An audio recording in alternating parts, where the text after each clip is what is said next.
সময় কতক্ষণ?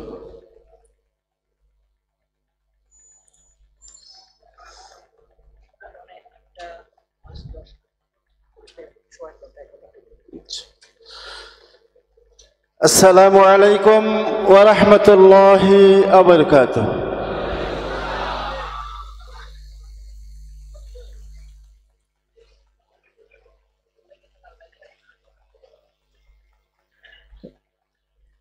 আলহামদুলিল্লাহি রাব্বিল আলামিন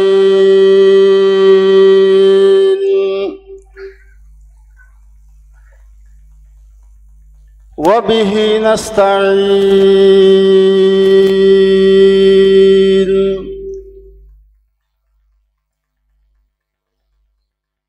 ওয়াল আকিবাতু লিল মুত্তাকিন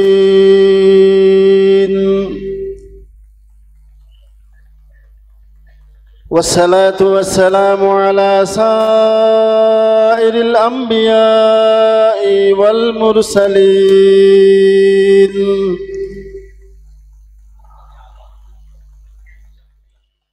والطيبين الطاهرين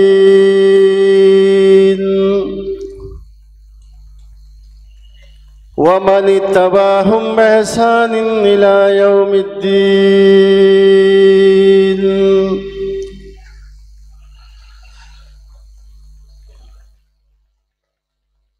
أما بعد فأعوذ بالله من الشيطان الرجيم.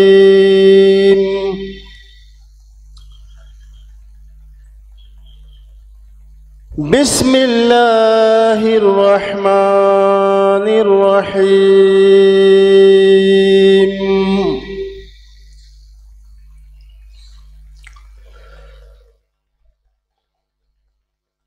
إن الله وملائكته يصلون على النبي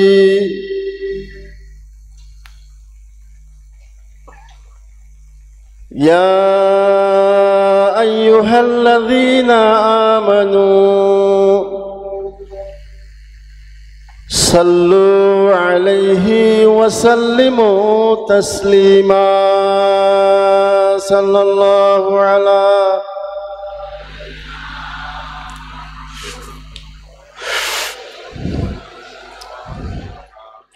صلى الله على سيدنا محمد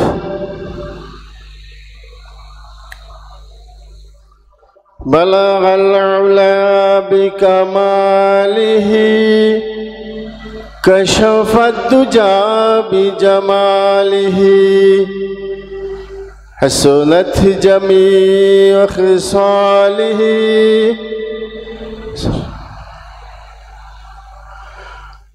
والآل والصحب ثم التابعين لهم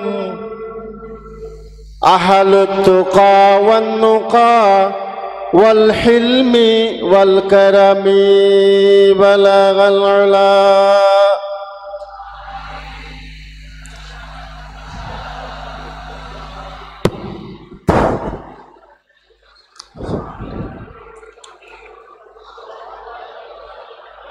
ثم الرضا عن أبي بكر وعن عمر وعن علي وعن عثمان ذا الكرم بلغ العلا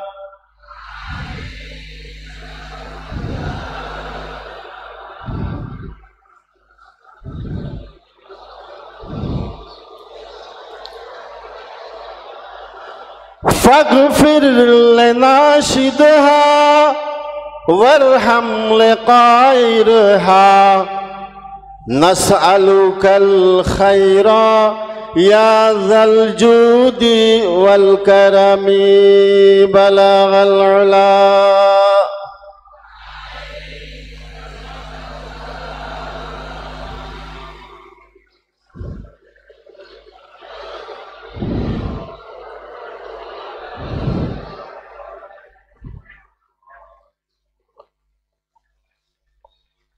ঐতিহ্যবাহী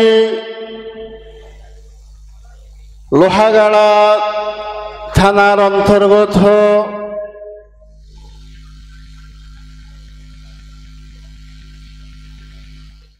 চুনতি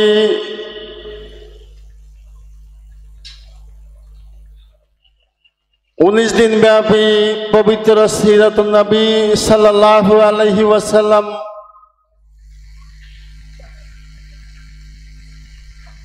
চুয়ান্নতম বর্ষ আজকের বাদে মাগরিব।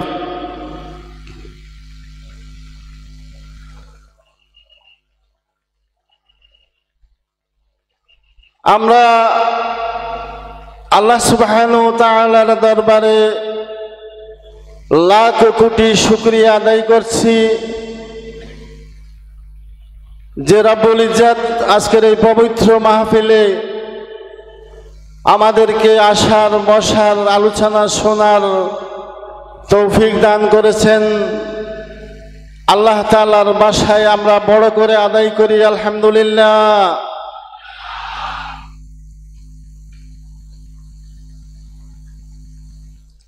আল্লাহর প্রশংসা সর্ব অবস্থায় সব সময় আমাদেরকে করতে হবে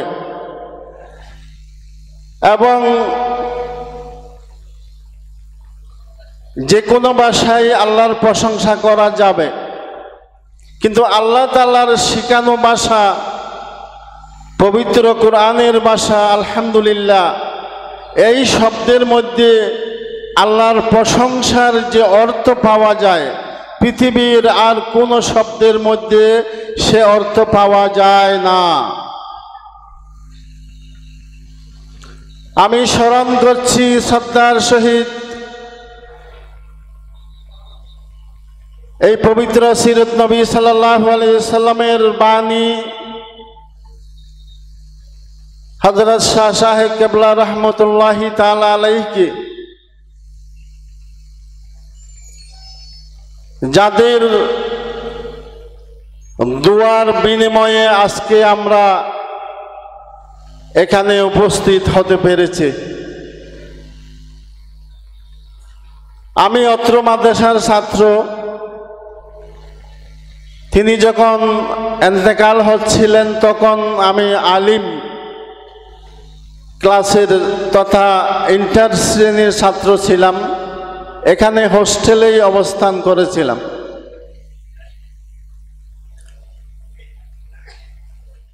আল্লাহ তাআলা তার কবরকে রওজাতুম মিন রিয়াজিল জান্নাহ বানিয়ে দিক, সবাই বলেন আমিন। তার পরিবারবর্গ, তাদের নাতি নাতনি এবং আত্মীয় স্বজন যেখানে আসে সকলের সুস্থতা কামনা করছি আল্লাহর দরবারে। সম্মানিত উপস্থিতি, আজকে আমাকে যে বিষয় দেওয়া হয়েছে আমার ব্যস্ততার কারণে আমি একটি পৃষ্ঠাও স্টাডি করতে পারি নাই। আমি গত 2 দিন আগে ছিলাম রাঙ্গামাটি।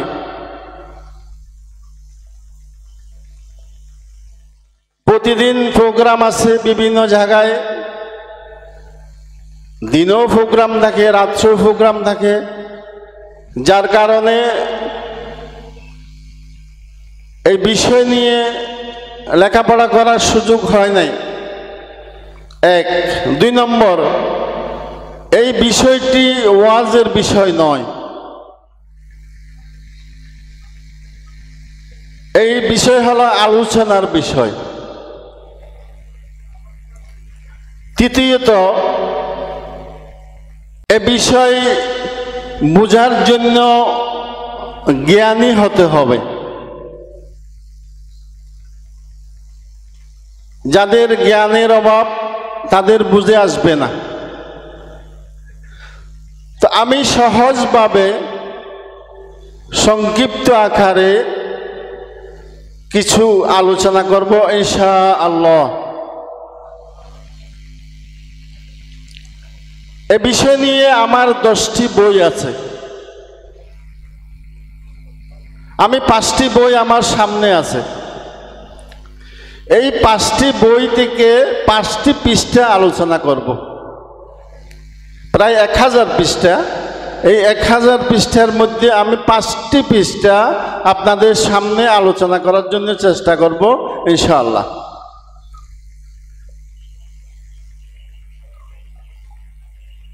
হানাফি মাযহাব, ইমাম আবু হানিফা রাদিয়াল্লাহু তাআলা আনহু, ওনার মাযহাবকে জানতে হলে প্রথমে ওনাকে জানতে হবে।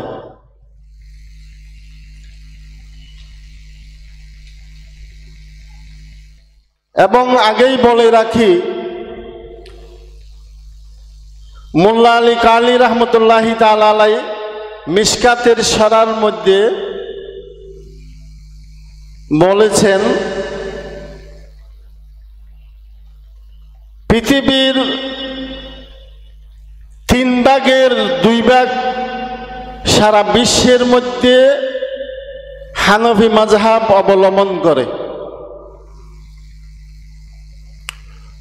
অর্থাৎ যদি আমরা 150 কোটি মুসলমান ধরি, তাহলে 100 কোটি মুসলমান হানফি মাযহাব অবলম্বন করে। আর বাকি অন্যান্য মাযহাব অথবা লা মাযহাবি সবগুলো মিলে 50 কোটি। আর আমরা হলাম কত কোটি? 100 কোটি।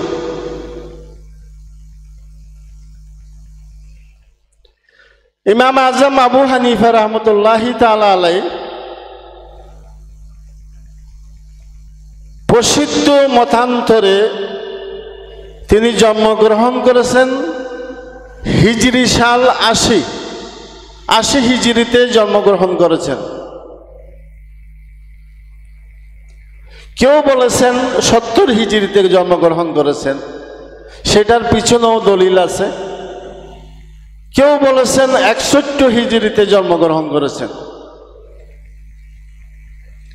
কিন্তু নির্ভরযোগ্য মতামত হলো 80 হিজরিতে জন্মগ্রহণ করেছেন।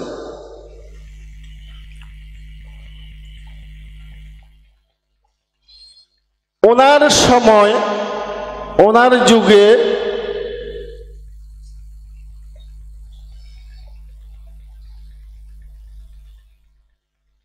নির্ভরযোগ্য কিতাব থেকে আমি বর্ণনা করছি, 22 জন সাহাবায়ে কেরাম জীবিত ছিলেন। কেউ কেউ বলেছেন 22 জনের মধ্যে 21 জন সাহাবায়ে কেরামের সাথে ওনার সাক্ষাৎ হয়েছিল।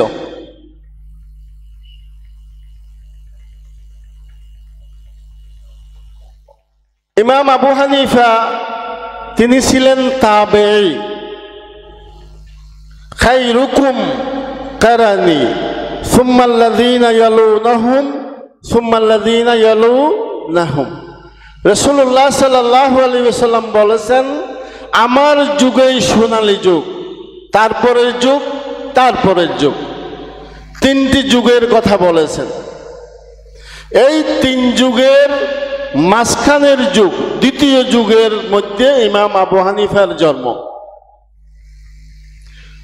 তাহলে তিনি সোনালী যুগের মানুষের অন্তর্ভুক্ত। ইমাম আজম আবু হানিফা আলাইহির রহমা যখন জন্মগ্রহণ করেছেন,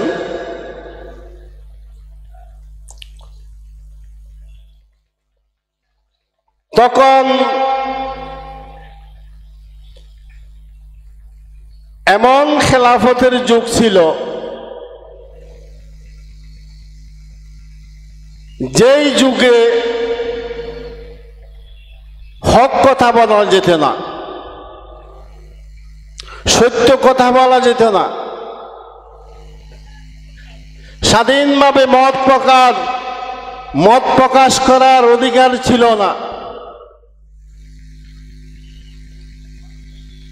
যেমন বিগত 16 বছর বাংলাদেশের মানুষ স্বাধীনভাবে স্বাধীন দেশে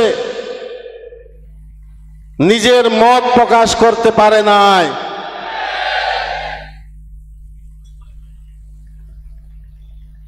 তুইজ্জু মিম্মান তাশা ওয়া তুযিল্লু মান তাশা বিয়াদিকাল খায়র ইন্নাকা আলা কুল্লি শাইইন কাদির।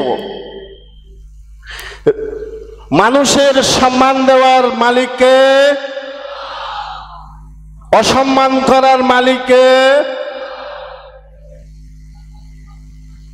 আল্লাহ তাআলা সম্মান দিয়েছিলেন এবং আল্লাহ তাআলার সুন্নত হলো মানুষকে সময় দেন, ছেড়ে দেন না। মানুষকে সময় দেন, ছেড়ে দেন। যা কিছু হয়েছে আল্লাহর পক্ষ থেকে হয়েছে।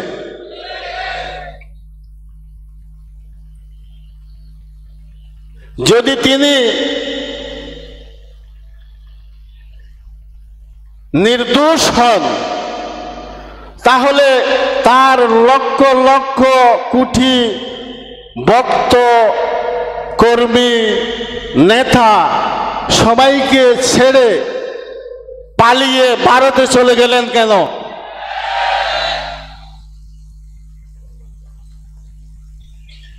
তার আগেও তো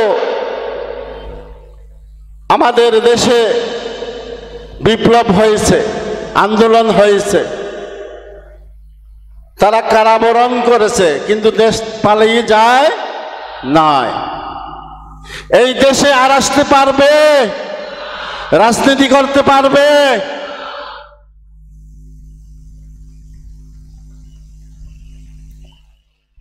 ওয়ালিল আখিরাতি খায়রুল লাকা মিনাল উলা।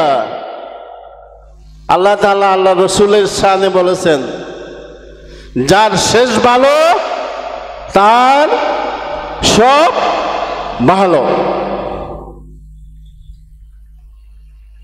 যাই হোক, ওই ধরনের আলোচনা করলে তো আমার বিষয় নিয়ে আলোচনা করা যাবে না।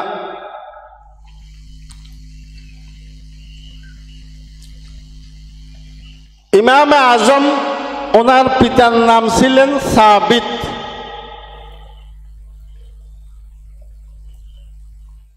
ইমাম আবু হানিফার আসল নাম হলো নোমান।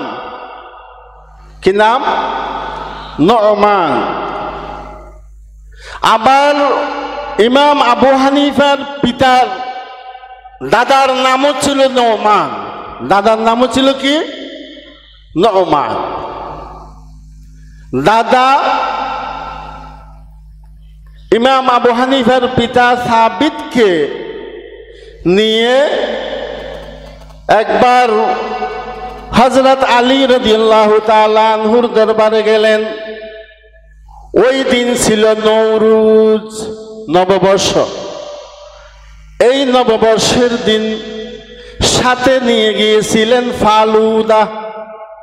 ফালুদা চিনেন? কেউ আওয়াজ করেন না। ফালুদা একটা সুস্বাদু খাবার, চিনেন? আমি এই খাবার 1990 সালে জীবনে প্রথমবার লখনৌ শহরে খেয়েছিলাম, উত্তরপ্রদেশে। যখন নদওয়াতুল উলামায় লেখাপড়া করেছিলাম তখন ওখানে খেয়েছিলাম। আমাদের দেশে তখন পাওয়া যেত না। অত্যন্ত মজাদার খাবার ফালুদা।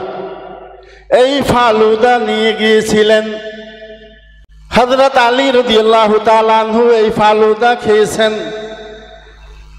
তিনি আলোচ করলেন, ইয়া আমিরাল মুমিনিন, আমার ছেলেকে সাথে নিয়ে এসেছি, তার জন্য একটু দোয়া করেন।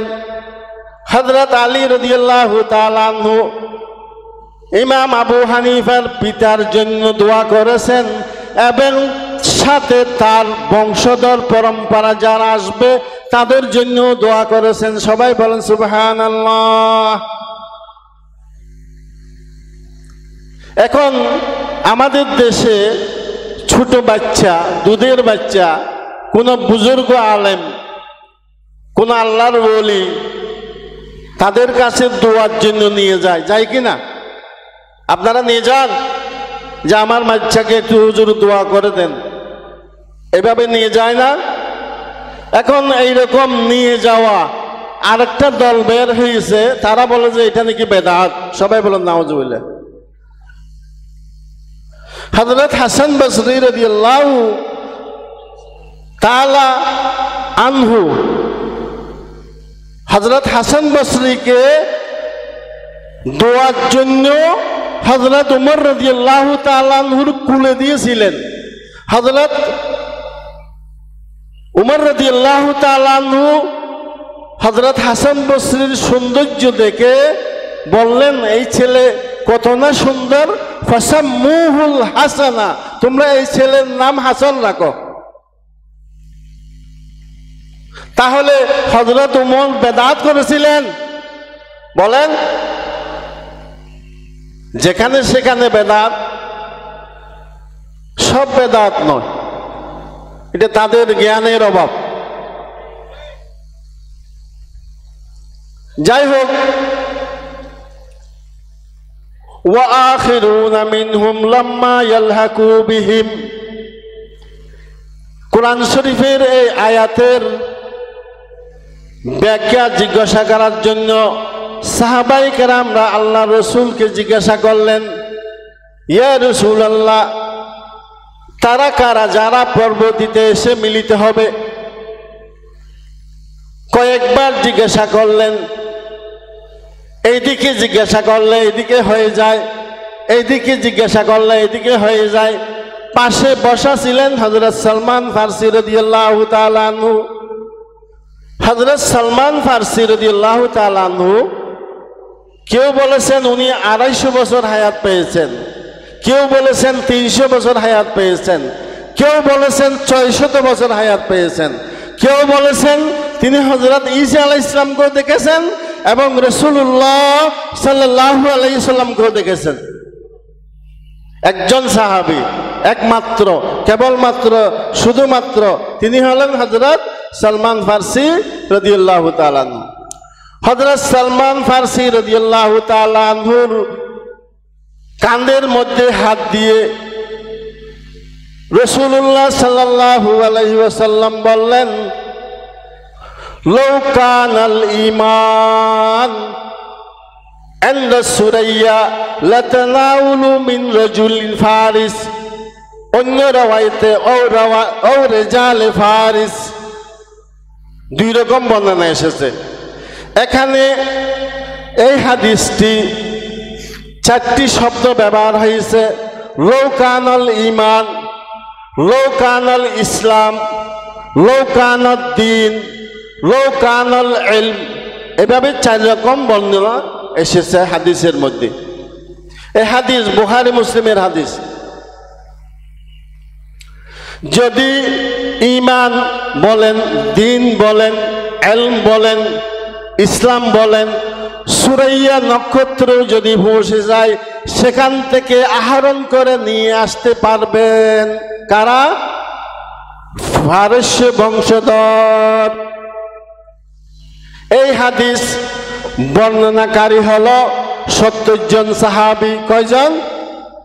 এই হাদিস বর্ণনা করেছেন 70 জন সাহাবায়ে কেরাম এবং হাদিসের ইমাম যারা, তারা এই হাদিস 40 জন হাদিসের বিশেষজ্ঞ ইমাম গ্রহণ করেছেন, তাদের কিতাবের মধ্যে উল্লেখ করেছেন। বর্ণনাকারী কয়জন বললাম? 70 জন। এবং হাদিসের কিতাবের মধ্যে এনেছেন 40 জন ইমাম। ইমাম কুশাইরি, ইমাম নিশাপুরি, ইমাম জালালউদ্দিন সুয়ুতি, ইমাম সুবকি, ইমাম ইবনে হাজার মক্কি, ইমাম হাইসামি, এই ধরনের অনেক ইমাম তারা গবেষণা করে বলেছেন এই হাদিস দ্বারা বোঝানো হয়েছে ইমাম আবু হানিফার ভবিষ্যৎবাণীর কথা বলেছেন। সবাই বলেন সুবহানাল্লাহ। আল্লাহ রাসূল সাল্লাল্লাহু আলাইহি ওয়াসাল্লাম ইমামে আজম আবু হানিফা রাহমাতুল্লাহ আলাইহি এই দুনিয়াতে যে শুভ আগমন করবেন সেই ভবিষ্যৎবাণী রাসূলুল্লাহ সাল্লাল্লাহু আলাইহি সাল্লাম করে গিয়েছেন। এটা আমার কথা আমি বলি নাই, এটা বিভিন্ন ইমামদের কথা বললাম। এই ইমাম আজম আবু হানিফা রাহমাতুল্লাহি তাআলা আলাইহি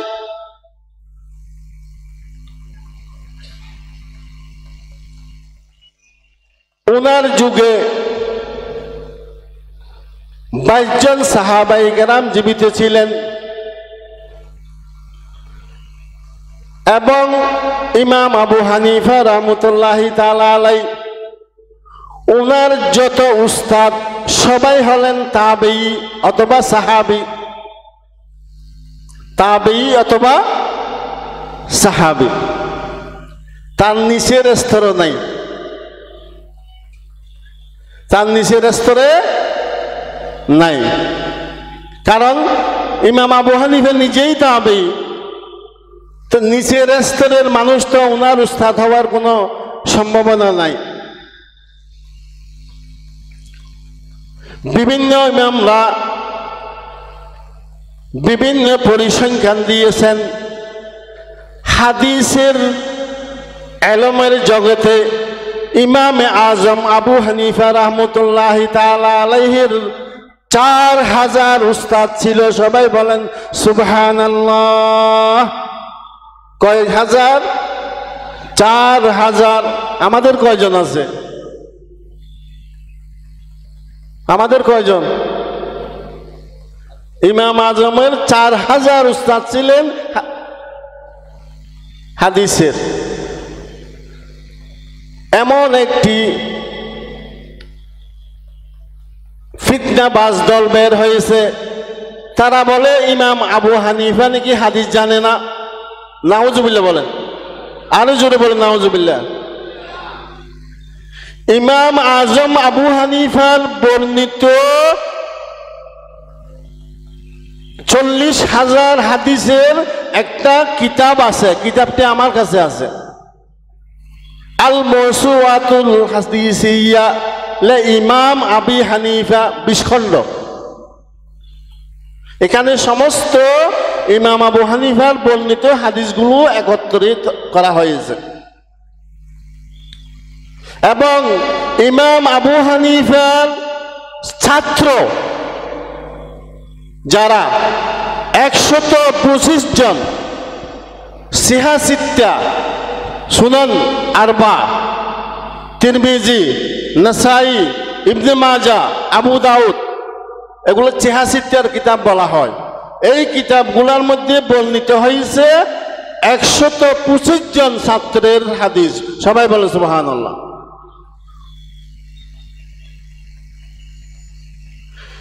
এই ইমাম আবু হানিফার 40,000 হাদিসের কিতাব, কি কিতাব নাম বললাম মনে আছে? আল মওসুআতুল হাদিসিয়া লে ইমাম আবি হানিফা।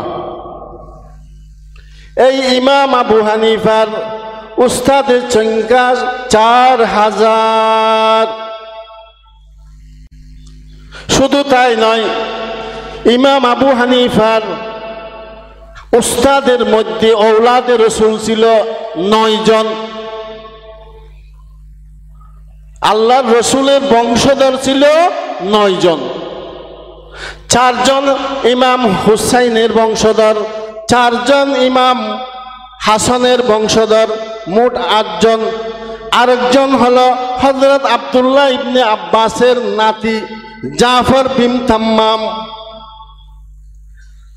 যেহেতু হযরত আব্বাস রাদিয়াল্লাহু তাআলা আনহু রসুলের বংশধর, সেই হিসাবে আমি ওনাকেও গণ্য করলাম, 9 জন হয়ে যায়। এই সৌভাগ্য পৃথিবীর কোনো ইমামের নাই। সবাই বলেন সুবহানাল্লাহ। ইমাম আজম আবু হানিফা রাহমাতুল্লাহি তাআলা আলাইহি সবচেয়ে বেশি ঔলাদে রাসূলের মধ্যে হযরত মুহাম্মদ বিন বাকের। ইনি হলেন ইমাম জৈনুল আবেদিনের ছেলে, ইমাম জৈনুল আবেদিন ইমাম হুসাইনের ছেলে, এবং মুহাম্মদ বিন বাকেরের ছেলে ইমাম জাফর সাদেক। তিনিও ৮০ হিজরিতে জন্মগ্রহণ করেছেন, একই সমবয়স। তন্মধ্যে দুইজন ইমাম আবু হানিফা থেকে বয়সে ছোট ছিল, তাদেরকেও ঔলাদ রসুল হওয়ার কারণে উস্তাদ হিসেবে গ্রহণ করেছেন। সিয়রু আলামিন নুবলা ইমাম শামসুদ্দিন আয-যাহাবী এই কিতাবের মধ্যে বর্ণনা এসেছে, লাউলা সানাতান লাহালাকান নুমান। আমি যে ইমাম জাফর সাদেকের কাছে যে এলমে মারেফত, এলমে হাদিস, এলমে শরীয়ত, এলমে তরিকত অর্জন করেছি, এই 2 বছর যদি আমার জীবনে না আসতো তাহলে আমি নোমান হালাক হয়ে যেতাম।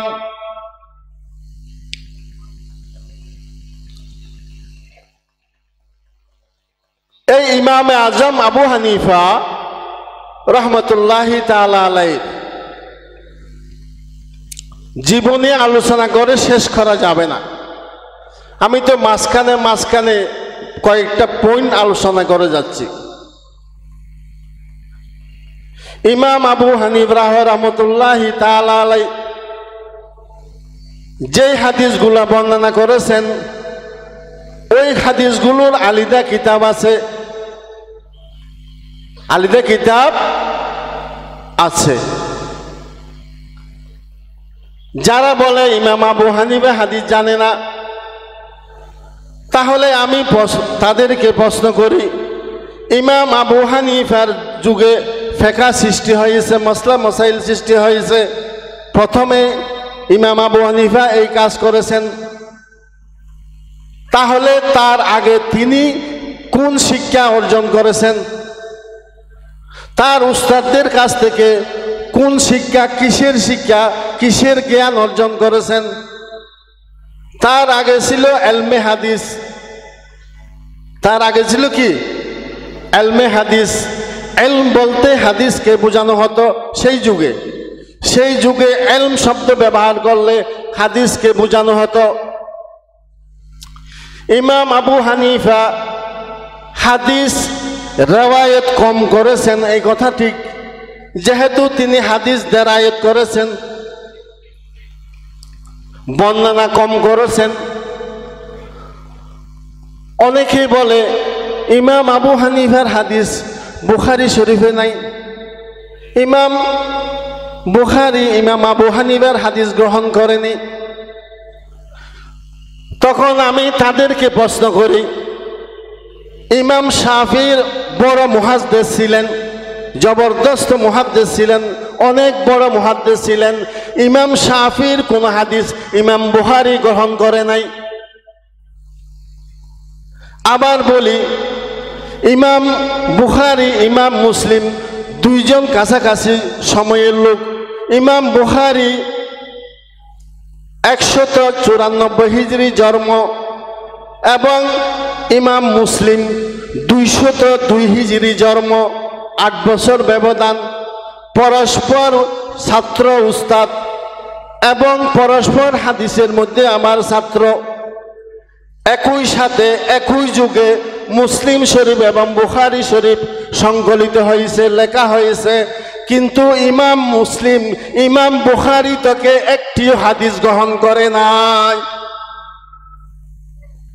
তাই বলি কি ইমাম বুখারী হাদিস জানে না? ইমাম বুখারীর উস্তাদ ইমাম আহমদ বিন হাম্বল, ডাইরেক্ট ইমাম বুখারীর উস্তাদ ইমাম আহমদ বিন হাম্বলের ৩৫,০০০ হাদিসের একটি কিতাব আছে, মুসনদে ইমাম আহমদ বিন হাম্বল। এই ইমাম আহমদ বিন হাম্বল থেকে শুধুমাত্র একটি হাদিস গ্রহণ করেছেন, সবাই বলেন সুবহানাল্লাহ। একটি হাদিস গ্রহণ করেছেন। দেখুন, ইমাম বুখারী বুখারী শরীফের মধ্যে সুলাসিয়াত নামে কতগুলো হাদিস আছে, 22টি হাদিস আছে। সুলাসিয়াত মানে তিনজনের মাধ্যমে প্রাপ্ত, তিনজন বর্ণনাকারী, তিনজনের মাধ্যমে প্রাপ্ত হাদিসকে সুলাসিয়াত বলা হয়। ইমাম বুখারী যেহেতু তাবেঈ নয়, তবে তাবেঈ নয়, আরো পরের যুগের লোক, যার কারণে সুলাসিয়াতের উপরে আর কোনো হাদিস নাই। এবং বুখারী শরীফের সবচেয়ে উচ্চ মর্যাদার হাদিস হলো সুলাসিয়াত। এই সুলাসিয়াত 22টির মধ্যে 21টির রাবি বর্ণনাকারী ইমাম আজম আবু হানিফার ছাত্র। সবাই বলেন সুবহানাল্লাহ। এক মধ্যস্থতায় ইমাম আবু হানিফা ইমাম বুখারীর দাদা উস্তাদ, এক মধ্যস্থতায়। যেমন মুসান্নাফে আব্দুর রাজ্জাক, ইমাম আব্দুর রাজ্জাক ইমাম আবু হানিফার ছাত্র, ইমাম আব্দুর রাজ্জাক ইমাম বুখারীর ছাত্র। এখন যারা বুখারী বুখারী করে চিল্লায়, ইমাম বুখারীকে মানে না, ইমাম আবু হানিফাকে মানে না, ইমাম বুখারীকে মানে, ইমাম বুখারীকে মানে, দাদা উস্তাদকে মানে না। অর্থাৎ আমি আমার পিতাকে মানি, আমার দাদাকে আমি মানি না। নাউজুবিল্লাহ বলেন, জোর করে বলেন। আমি আমার পিতাকে মানি, আমার দাদাকে আমি মানি না। সম্মানিত উপস্থিতি, আপনাদের জন্য বিষয়টা কঠিন হচ্ছে। আমি প্রথমেই বলেছিলাম হানফি মাযহাবের বিষয় দেওয়া হয়েছে। এখন এগুলো হলো জ্ঞান গর্ব, এলমি আলোচনা, এগুলো বোঝার জন্য জ্ঞান লাগবে। এটা আমি শুরুতেই আমার ভূমিকাতে বলেছি। যাই হোক, আমি 2 মাস আগে চুনতি মাদ্রাসায় এসেছিলাম। চুনতি মাদ্রাসার ছাত্র কামিল অনার্সে যারা পড়ে তারা আমার সাথে সাক্ষাৎ করেছিল অফিসের মধ্যে। আমি তাদেরকে বলেছিলাম, আমাকে তো এমন বিষয় দেওয়া হয়েছে, তোমরা সবাই থাকবে, আমি এই বিষয় নিয়ে আলোচনা করব। তো এরা বলেছিল তারা থাকবে। তারা আছে নাকি? আছে? সামনে না পিছনে? আছে নাকি? তো যাই হোক, কারণ বিষয়টা এরকম, এটা ওয়াজের বিষয় নয়। ওয়াজ এক জিনিস, আলোচনা এক জিনিস। ওয়াজ করার জন্য দলিল লাগে না, দলিল ছাড়া করা যায়, কিন্তু আলোচনা করতে গেলে দলিল দিতে হয়। আলোচনা করতে গেলে কি দিতে হয়? দলিল প্রমাণ দিতে হয়। দলিল প্রমাণ ছাড়া আলোচনা করা যায় না।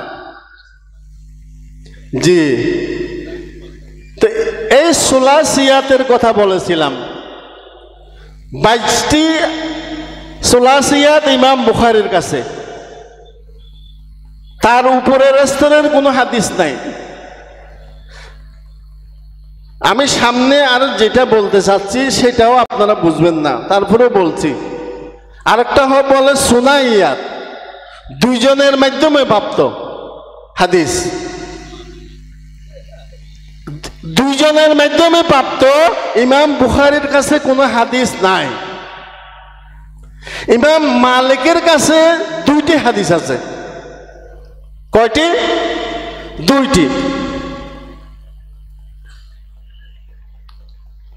আর আরেকটা হলো ওয়াহাদিয়াত বা ওয়াহাদানিয়াত, একজনের মাধ্যমে প্রাপ্ত, একজন বর্ণনাকারীর মাধ্যমে প্রাপ্ত ওই হাদিসকে ওয়াহাদিয়াত ওয়াহাদানিয়াত বলা হয়। এই হাদিস ইমাম বুখারীর কাছেও নাই, ইমাম মালিকের কাছেও নাই, ইমাম শাফির কাছেও নাই, প্রসিদ্ধ নির্ভরযোগ্য কোন ইমামের কাছে নাই। একমাত্র কেবলমাত্র শুধুমাত্র ইমামে আজম আবু হানিফা রাহমাতুল্লাহি তাআলা আলাইহির কাছে 16টি ওয়াহদানিয়াত আছে। সবাই বলেন সুবহানাল্লাহ। কারণ তিনি সাহাবায়ে কেরামকে দেখেছেন। 16টি ইমাম আজম, তাবি, সাহাবি, মরফু ইলা মরফু মতলক রাসূলুল্লাহ সাল্লাল্লাহু আলাইহি ওয়াসাল্লাম। মাঝখানে কে? রসুল এবং ইমাম আবু হানিফার মাঝখানে একজন। বর্ণনাকারী কজন? একজন। এটাকে বলা হয় ওয়াহাদিয়াত বা ওয়াহাদানিয়াত, দুই রকম শব্দ ব্যবহার করা হয়। এবং সুনাইয়াত, দুইজনের মাধ্যমে প্রাপ্ত হাদিস ইমাম আবু হানিফার কাছে 506টি আছে। ইমাম বুখারীর কাছে একটাও নাই, ইমাম মালিকের কাছে নাই। এবং 3 জনের মাধ্যমে প্রাপ্ত হাদিস ইমাম আজম আবু হানিফার কাছে 1026টি আছে। সবাই বলে সুবহানাল্লাহ। পৃথিবীর কোন ইমামের কাছে এই ধরনের কোন হাদিস নাই। সেটাই তারা মানতে পারতেছে না, বরদাস্ত করতে পারতেছে না। কথা বুঝতেছেন? মানুষ যদি বেশি মশহুর হয়ে যায়, প্রসিদ্ধ হয়ে যায়, বড় জ্ঞানী হয়ে যায়, তার শত্রু বেড়ে যায়। তার শত্রু কি হয়ে যায়? বেড়ে যায়। এই হলো সমস্যা। আরেকটা সমস্যা আছে, সেটা হলো প্রসিদ্ধ অধিকাংশ ইমাম যারা, তারা হলেন আরবি নসল, আর ইমাম আবু হানিফা হলেন আজমি নসল, অনারব। এটা হলো ইমাম আবু হানিফার দোষ। আমি লেখাপড়া করে যতটুকু পেয়েছি সেটাই বলছি। ইমাম আবু হানিফার সবচেয়ে বড় দোষ হলো তিনি আজমি, তিনি আরবি নসল ছিলেন না। অন্যান্য সমস্ত ইমাম আরবি নসল, আর ইমাম আবু হানিফা গায়রে আরবি ছিলেন না। ইমাম আজম আবু হানিফা রহমতুল্লাহ আলাইহি, যে ইমাম জীবনে 55 বার হজ করেছেন। সবাই বলো সুবহানাল্লাহ। কয়বার? আমাদের মরহুম হুজুর কেবলা রহমতুল্লাহ আলাইহি 55 বার হজ করেছেন। সবাই বলেন সুবহানাল্লাহ। আরো জোরে বলেন সুবহানাল্লাহ। ইনি 16 বছর থেকে জীবনের শেষ বছর পর্যন্ত হজ করেছেন। তো উনি হায়াত পেয়েছেন 70 বছর। কত বছর? 70 বছর হায়াত পেয়েছেন। তাহলে 16 থেকে 70 55, এদিকে 15, 70, 55 15 কত হয়? 70। তো বিরোধীকারীরা বলে, হয়তো তোমরা এমন ইমামকে ইমাম মানো যে ইমাম কুরবানির নামাজ জীবনে কোনোদিন পড়ে নাই। কুরবানির নামাজ জীবনে কোনোদিন পড়েন নাই। এটা কেমন কথা? এটা হলো উনি বালেগ হওয়ার পর থেকে প্রতি বছর হজ করেছেন। হজের মধ্যে ওখানে আমরা যে কুরবানি দিই মিনাতে হজের পর দিন, সেখানে কি নাই? কিসের নামাজ নাই? ঈদুল আযহা, কুরবানির ঈদের নামাজ নাই। অতএব তিনি প্রতি বছর হজ করার কারণে কুরবানির ঈদের নামাজ আদায় করেনি, এই জন্যই ওনাকে কটাক্ষ করে। হ্যাঁ, আমাদের সভাপতি সাহেব হুজুর বলতেছেন, ওই দিন যদি জুমার দিন হয়, ওখানে আরাফাতের পর দিন যদি জুমার দিন হয়, তাহলে সেই দিন জুমাও হয় না। সেদিন কি হয় না? জুমাও হয় না। এটা একটা শরীয়তের মসলা, মনে রাখবেন। হজে গেলে হজের পর দিন যদি ইয়মুল জুমা হয়, জুমার দিন হয়, তাহলে সেই দিন জুমার নামাজও আদায় করতে হয় না। এটা শরীয়তের মসলা। তো ইমামে আজম নিয়ে যারা শাফি মাযহাবের,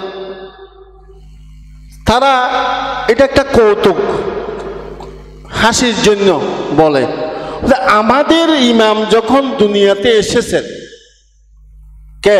ইমাম শাফিঈ। আমাদের ইমামের আসার ভয়ে বর্ণিত আছে ইমাম শাফিঈ যেদিন ইন্তেকাল সেদিন, ইমাম শাফিঈ যেদিন জন্ম সেদিন ইমাম আবু হানিফার ইন্তেকাল, বা 21 সালে, 21 হিজরিতে, 150 হিজরি, 150 হিজরিতে একজনের ইন্তেকাল আর একজনের জন্ম। আমাদের ইমাম শাফিঈ যখন দুনিয়াতে জন্মগ্রহণ করেছেন, আমাদের ইমামের ভয়ে তোমাদের ইমাম মারা গেছে, এটা একটা এরকম কথা বলে। সেটার সুন্দর জবাব আছে, সেটার জবাব শুনবেন নাকি আগামী বছরের জন্য রেখে দেব? শুনবেন? হ্যাঁ, সেটার জবাব হলো, আমাদের ইমাম যখন, আমাদের ইমাম যতদিন দুনিয়াতে ছিল, আমাদের ইমাম যতদিন দুনিয়াতে জীবিত ছিল, ততদিন আমাদের ইমামের ভয়ে তোমাদের ইমামের জন্ম হয় নাই।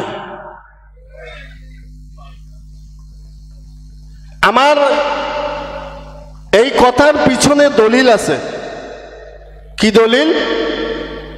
ইমাম শাফিঈ রহমতুল্লাহ আলাইহির জীবনীতে পাওয়া গেল যে তিনি মাতৃগর্ভে ছিলেন 14 মাস। মায়ের গর্ভে কত ছিলেন? 14 মাস। তো আমাদের দেশে মানুষ মাতৃর গর্ভে ছেলে সন্তান কতদিন থাকে? 9 মাস 10 মাস, এই তো। 14 মাস কেন? কিতাবের মধ্যে বর্ণিত হয়েছে ইমাম শাফিঈ রহমতুল্লাহ আলাইহি যখন জন্মগ্রহণ করেছিলেন, জন্মের সময় তার মুখের মধ্যে দাঁত ছিল। মুখের মধ্যে কি ছিল? দাঁত ছিল। তাহলে আমরা যে যুক্তি দিলাম, আমাদের ইমামের ভয়ে তোমাদের ইমাম জন্মগ্রহণ করা নাই, আমাদেরটা সঠিক। আমাদেরটা কি সঠিক? কথা ঠিক আছে কিনা? বুঝতেছেন আমার কথা? বুঝতেছেন আপনারা? একটু আওয়াজ করেন, কারণ আপনারা না বুঝলে আমি আলোচনা করে তো আমার ভালো লাগবে না। আপনারা বুঝতেছেন আমার কথা?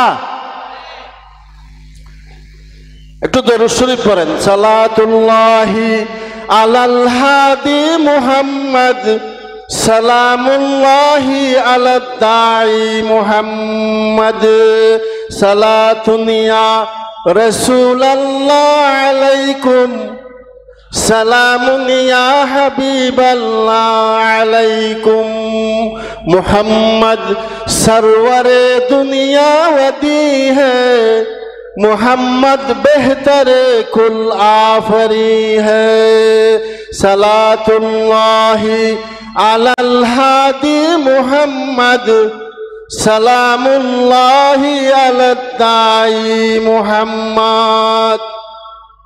এই ইমাম আবু হানিফার এমন ইমাম, আজ পর্যন্ত ইমাম আবু হানিফার মতো জ্ঞানী, যোগ্য, অভিজ্ঞ, বিজ্ঞ, দক্ষ বিগত 1300 বছরের মধ্যে কোনো মানুষ জন্মগ্রহণ করে নাই। কোনো মানুষ জন্মগ্রহণ করে নাই। ইমাম আজমের হানফি মাযহাব, আমরা মাযহাব মানি কেন? ইয়া আইয়ুহাল্লাযীনা আমানু আতিউল্লাহ ওয়া আতিউর রাসূল ওয়া উলিল আমর মিনকুম। তো উলিল আমর মিনকুমের অর্থ কি? আল্লাহর ইতাআত করো, আল্লাহর রাসূলের ইতাআত করো, এবং তোমাদের মধ্যে মুজতাহিদ ইমাম যারা তাদের ইতাআত করো। উলিল আমরের অনেক আলোচনা আছে, অনেক ব্যাখ্যা আছে। এটা আমার বিষয়, যেটা আমি সেই দিকে যাচ্ছি। তো এখানে উলিল আমরের মধ্যে আতাআত শব্দটা আসে নাই, আতিউল্লাহ ওয়া আতিউর রাসূল, এখানে ইতাআত শব্দ এসেছে। উলিল আমরকে আল্লাহ এবং আল্লাহর রসুলের ইতাআত করতে হবে। আল্লাহ এবং আল্লাহ রসুলের ইতাআত যদি পাওয়া না যায় তাহলে উলিল আমরকে মানা যাবে না। এই জন্যে ইতাআত শব্দ উলিল আমরের মধ্যে আসে নাই। তো যারা মুজতাহিদ জ্ঞানী গবেষক ইমাম রয়েছে তারা কোরআন হাদিস থেকে জ্ঞান মাসলা বের করে আপনাদেরকে বুঝাতে পারবে, আমল করতে পারবে। তো যারা কোরআন হাদিস জানে না, যারা মাসলা বের করতে পারবে না, তারা কি করবে?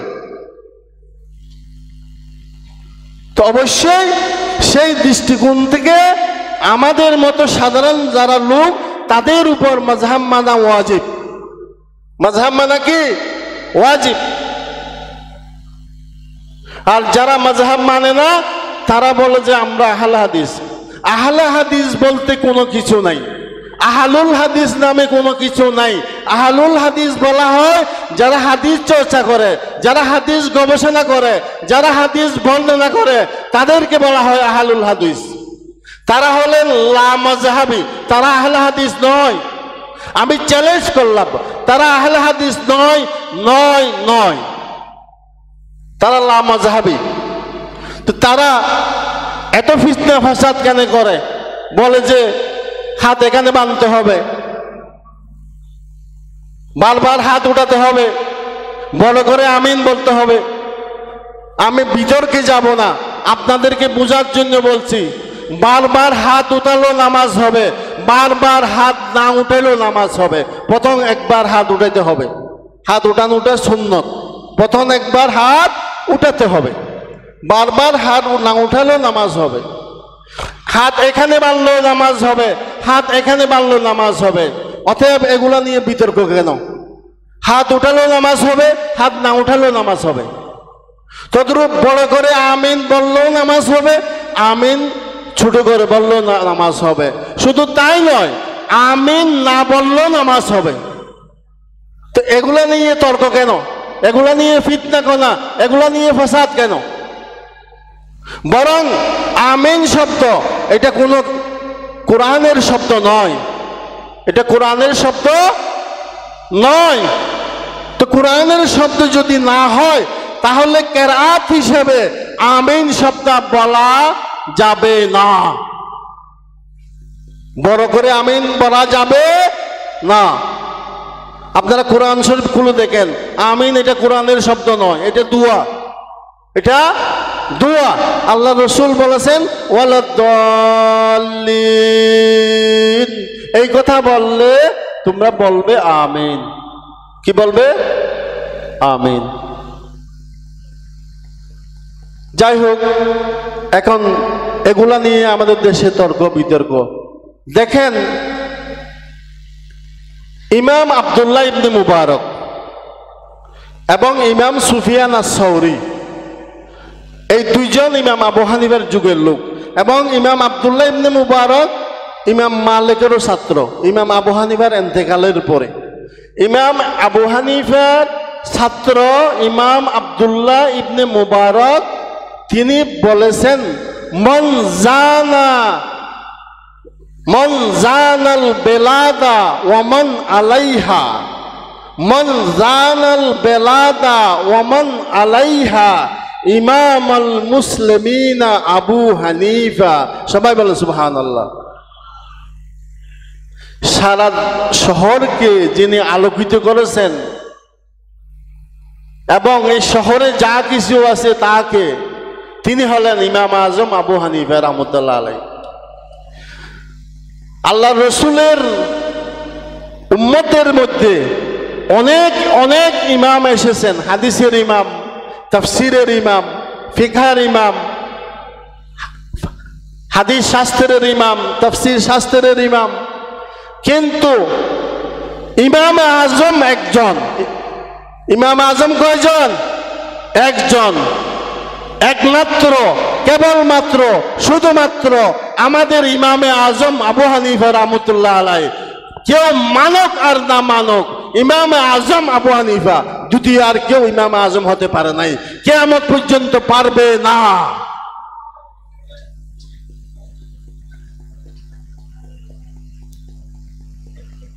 আর ইমাম তাহাবি, ইমাম আবু জাফর তাহাবি, তাহাবি শরীফ নামে একটি হাদিসের কিতাব আছে।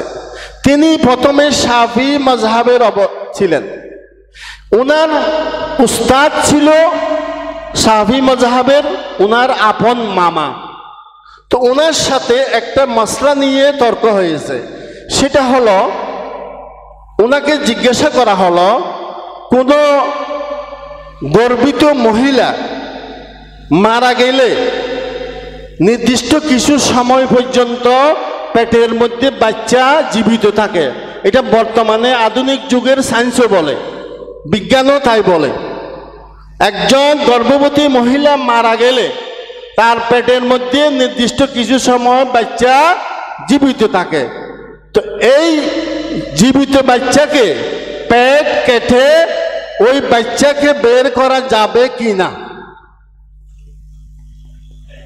এই প্রশ্ন করলেন। ইমাম তাহাবি উত্তর দিলেন যে আমাদের ইমাম শাফি রহমতুল্লাহ আলাইহি বলেছেন, এই ধরনের মৃত্যু মানুষের পেট কেটে বাচ্চা বের করা জায়েজ নাই। ইমাম তাহাবিও শাফি ছিলেন, উনার মামা উস্তাদ উনিও শাফি ছিলেন। তো ইমাম তাহাবি ইমাম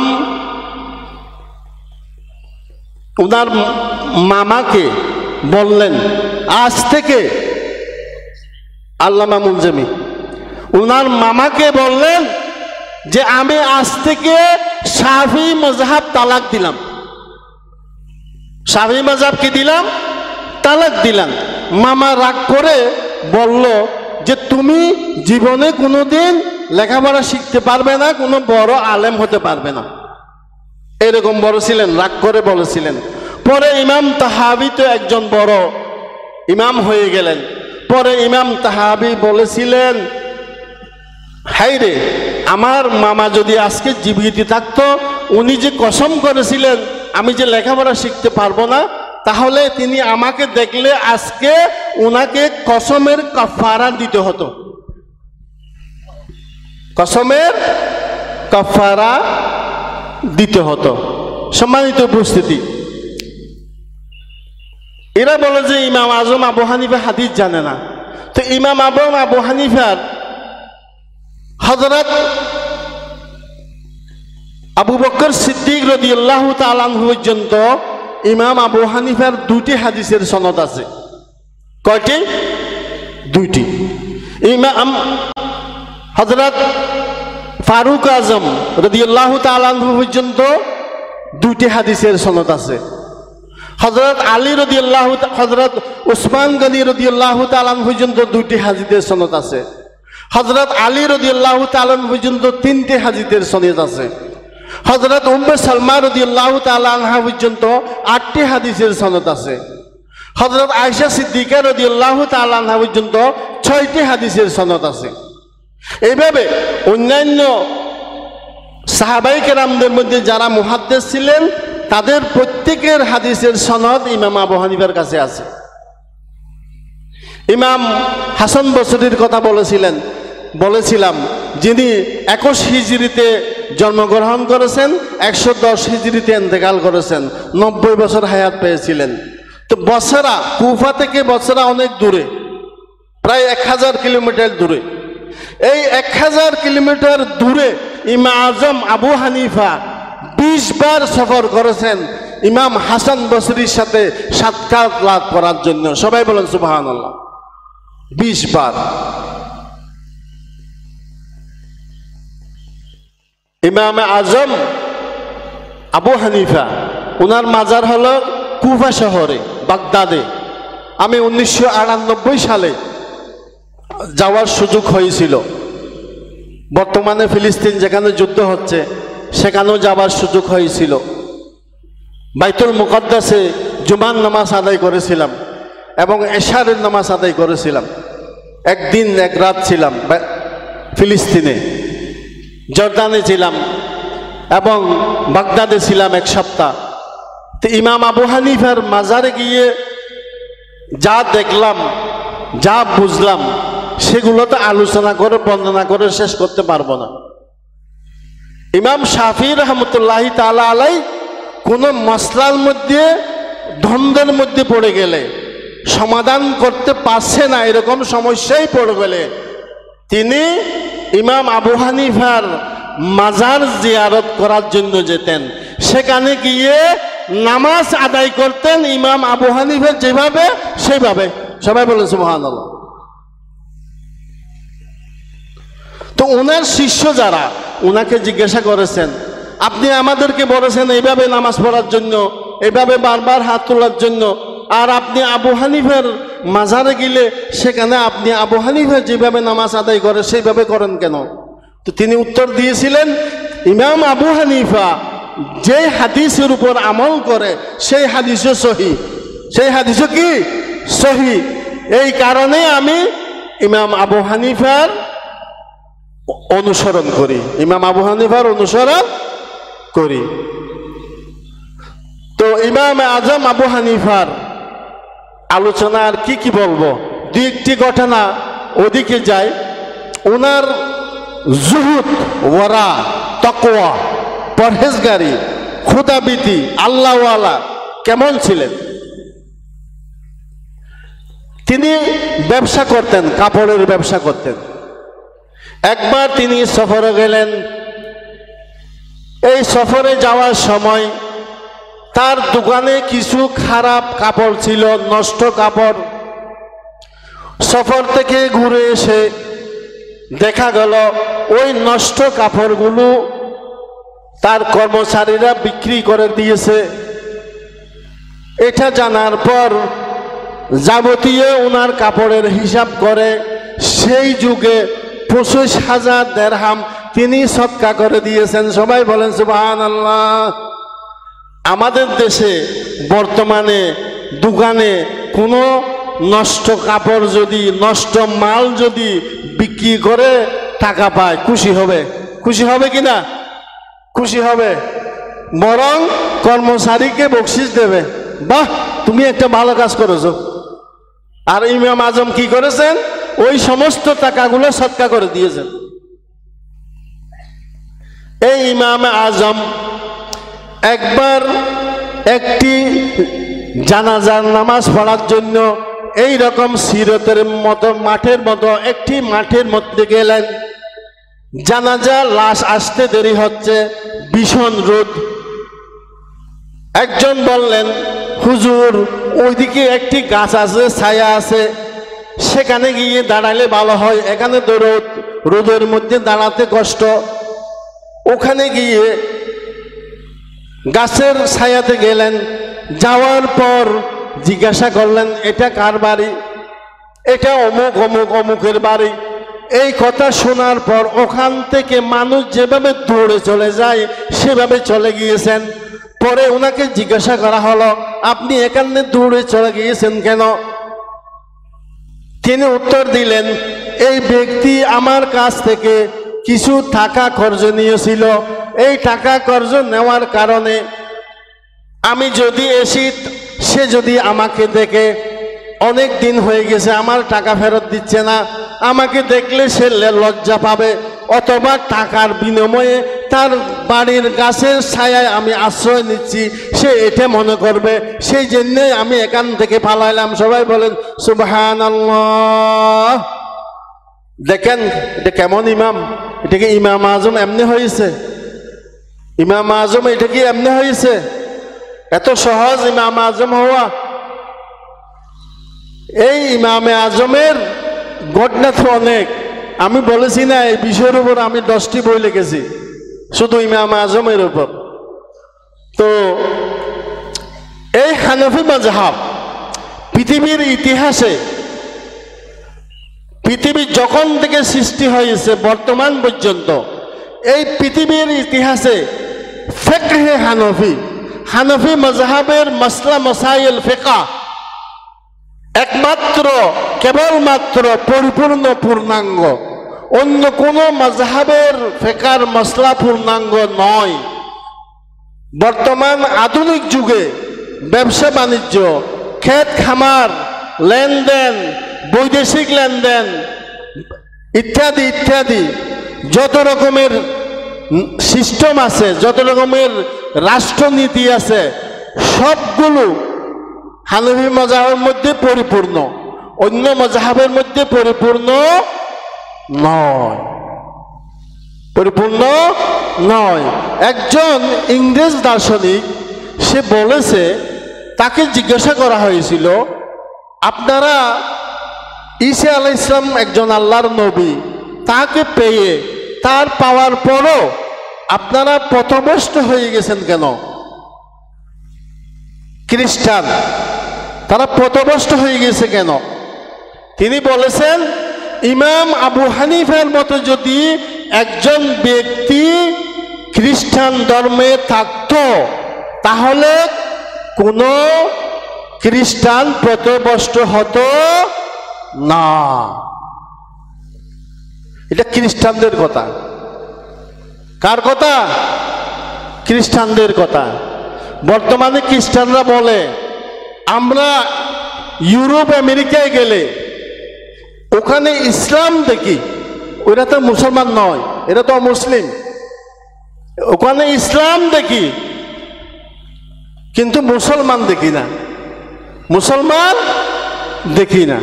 অর্থাৎ তাদের কালচার, তাদের পরিবেশ, তাদের নীতি ন্যায় এটা ইসলামী পরিবেশ। তারা চুরি করে না, তারা ধোঁকাবাজি করে না, তারা মিথ্যে কথা বলে না, তারা মানুষকে কষ্ট দেয় না, মানুষের হক নষ্ট করে না, অধিকার নষ্ট করে না। এইভাবে মানুষের হক নষ্ট করলে, এভাবে মানুষের অধিকার যদি নষ্ট করে, মানুষকে যদি কষ্ট দেয়, যেই রকম শেখ হাসিনার পরিণতি হয়েছে, তদ্রূপ ভবিষ্যতে যারা আসবে তারাও যদি এইরকম কাজ করে, তাদের পরিণতিও সেই রকম হবে হবে হবে।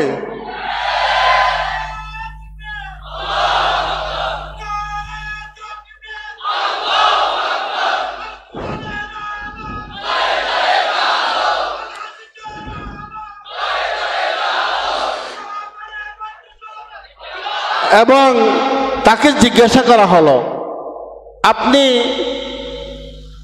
এশিয়ার অবস্থা কেমন দেখেন? হয়তো এশিয়াতে গেলে, আমরা তো এশিয়ার দেশের লোক, এখানে গেলে মুসলমান পাওয়া যায়, ইসলাম পাওয়া যায় না। মুসলমান পাওয়া যায়, ইসলাম পাওয়া যায় না। আমরা সবাই মুসলমান, কিন্তু আমাদের মুসলমানদের ইসলাম যে ধর্ম, ইসলাম ধর্মের যে একটা ন্যায় নীতি, একটা সিস্টেম, জায়েজ না জায়েজ, হালাল হারাম, ন্যায় অন্যায়, এগুলো আমাদের মধ্যে নাই। এগুলো আমাদের মধ্যে কি নাই? অভাব, আমাদের মধ্যে অভাব।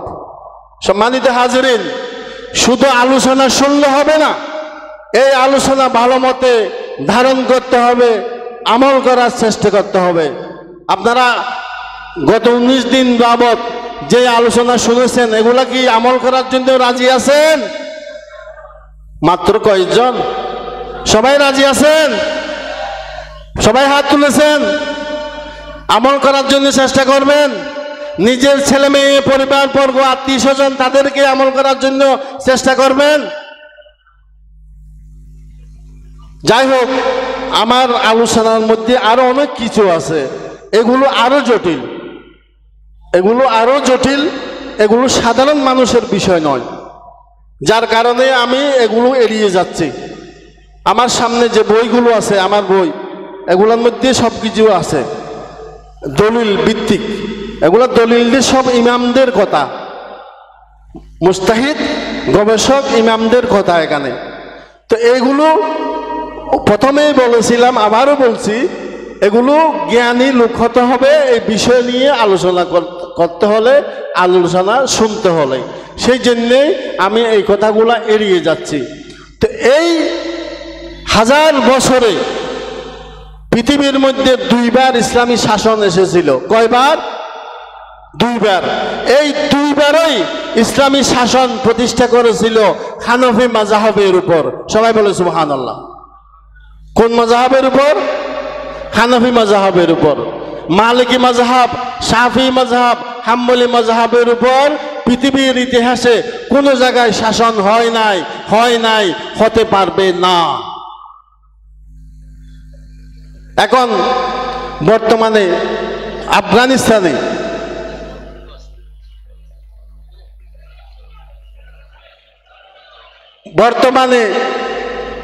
আফগানিস্তান ইসলামী রাষ্ট্র, তারা 2-3 বছরের মধ্যে একটা ধনী রাষ্ট্র হয়ে গেছে। সবাই বলেন সুবহানাল্লাহ। মাত্র 2-3 বছর। তারা ক্ষমতায় এসেছে কয় বছর? 2-3 বছর। তারা সর্বপ্রথম এসে যে কাজটা করেছেন, আহলে হাদিস বন্ধ করে দিয়েছে। সর্বপ্রথম আইন করে আহলে হাদিস বন্ধ করে দিয়েছে। আমাদের দেশেও আহলে হাদিস বন্ধ করে দিতে হবে। এরা হলো বন্ড, এরা প্রতারক, এরা দুঃখবাজ, এরা মিথ্যাবাদী, এরা সহি হাদিসকে জাল হাদিস বলে। তাদের পক্ষে গেলে জাল হাদিসকে তারা সহি বলে।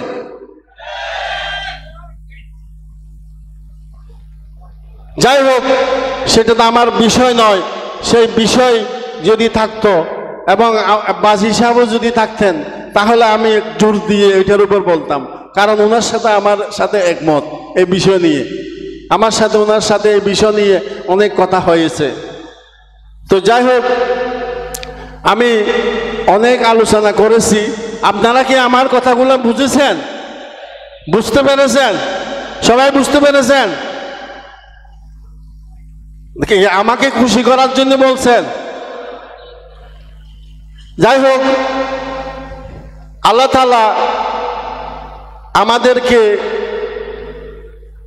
এমন একটি রসুল দান করেছেন, রসুলের একটা কথা না বললে তো হয় না। যা শানে রিসালাতের মাহফিল, সিরাতুন নবী সাল্লাল্লাহু আলাইহি ওয়াসাল্লাম মাহফিল। তো এখানে তো একটা কথা হয়তো বলতে হবে। শুধু রসুলের শানে একটা কথা বলে, হয়তো আপনারা এই কথা কোনোদিন শোনেন নাই, হয়তো আপনারা শোনেন নাই, কোনোদিন শোনেন নাই। সেই রকম একটি কথা বলবো। রাসূল সাল্লাল্লাহু আলাইহি ওয়াসাল্লামের বয়স মাত্র 2 বছর। কয় বছর? 2 বছর। এই 2 বছর বয়সে দুর্ভিক্ষ দেখা দিয়েছিল। তখন কাবা শরীফের মধ্যে 360 খোদা মূর্তি ছিল। তারা মূর্তিদেরকে নিয়ে পূজা রচনা করতে লাগলো। কোনো বৃষ্টি হচ্ছে না, গরু ছাগল মারা যাচ্ছে, ক্ষেত খামার নষ্ট হয়ে যাচ্ছে, মানুষ মারা যাচ্ছে, ইত্যাদি ইত্যাদি। সেই যুগে কুরাইশের সর্দার ছিল আবু তালেব।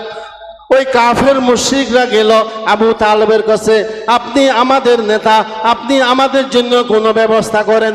আবু তালেব এই কথা শুনে মা হালিমাতুস সাদিয়া, ওনার নাম ছিল যে হালিমা, আব্দুল মুত্তালিব ওনাকে নাম দিয়েছিলেন সাদিয়া, যেহেতু উনি সাদ বংশের, বনু সাদ। তোমার নাম কি? আমার নাম হালিমা। তুমি কোন গ্রামের লোক? আমি বনু সাদের লোক। তুমি তো হালিমাতুস সাদিয়া। এটা তবকাতে কুবরার মধ্যে ঘটনা আছে, হালিমাতুস সাদিয়া। যাই হোক, হালিমাতুস সাদিয়ার ঘর থেকে রাসূলুল্লাহ সাল্লাল্লাহু আলাইহি ওয়াসাল্লাম কে খুলে করে কাবা শরীফের সেহেনে নিয়ে আসলেন। রসুলের বয়স কত বললাম? হাত উঠাই বলেন, কয় বছর? 2 বছর।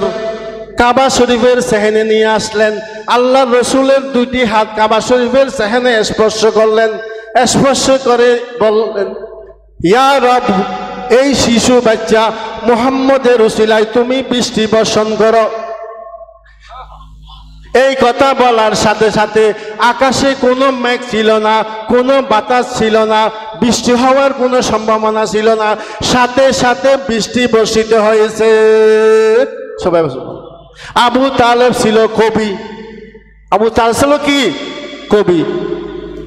রাসূল সাল্লাল্লাহু আলাইহি ওয়াসাল্লামের সাহাবায়ে কেরামের মধ্যে 45 জন সাহাবায়ে কেরাম ছিল কবি। 45 জন। সবগুলোর নাম আমার ডায়েরির মধ্যে লেখা আছে। 45 জন সাহাবায়ে কেরাম। আবু তালেব ছিল দেওয়ানে আবু তালেব নামে একটি কবিতার কিতাব আছে। আবু তালেব হযরত আলীর চাচা, হযরত আলীও কবি ছিলেন। দিওয়ানে আলী ইবনে আবি তালেব, ওনারও একটি কবিতার কিতাব আছে।